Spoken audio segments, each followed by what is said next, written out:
but they also are being pressured by a culture to adopt, the real man, so the good man versus the real man.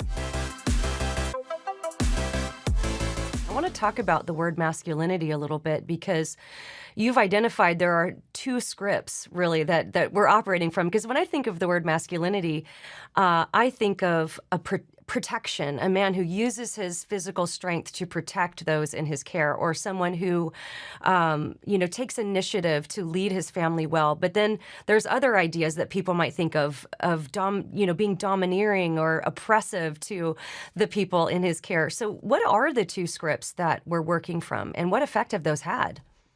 Yeah, I found that this was really helpful. It comes out of a study done by a sociologist, and I'll give you a little background on this. The reason it is helpful is people. This has been the most controversial book I've written. I really thought Love Thy Body would be more Yeah, controversial because it deals with issues like abortion, homosexuality, and transgenderism, right. which are really on the cutting edge today. But I have actually found this one to be more controversial. I taught some classes on the manuscript and I led reading groups on the manuscript. And when they would tell their friends and family what the book was about, invariably the first question was, whose side is she on? Mm. With that tone, whose side is she on?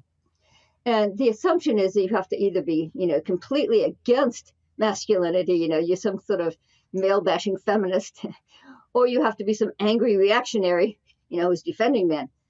And so I put this study right at the beginning of the book to sort of diffuse that hostility and say, it's not either for or against.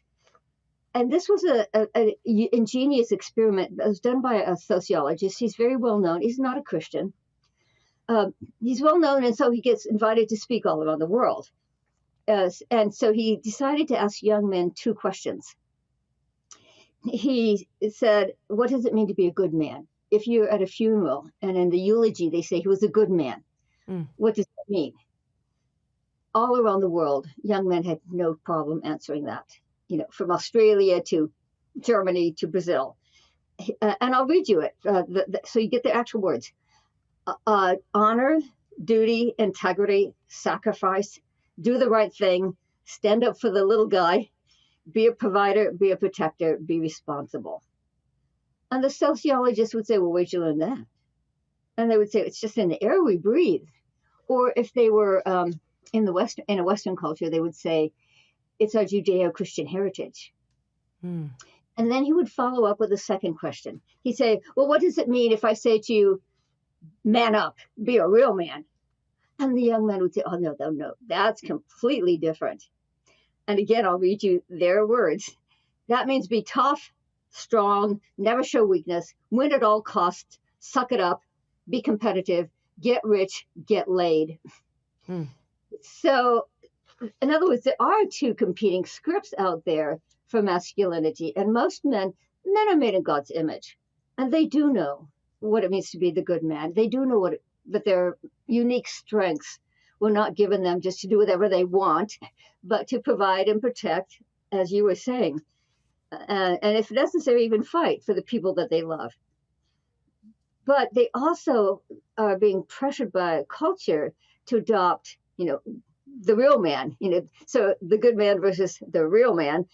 And so what I say in the book is the debate is not really so much between men and women, but within men's own heads between these two scripts. And it gives us a better strategy, I think, for dealing with these issues because men don't respond well to being called toxic. Yeah. And none of us would. So the strategy is, how can we support men, encourage them, affirm them in what they already know is the good man? I mean, Romans 2, right? We all have a conscience. We all know what's right and wrong. How can we encourage them in being the good men, which they innately know all around the world?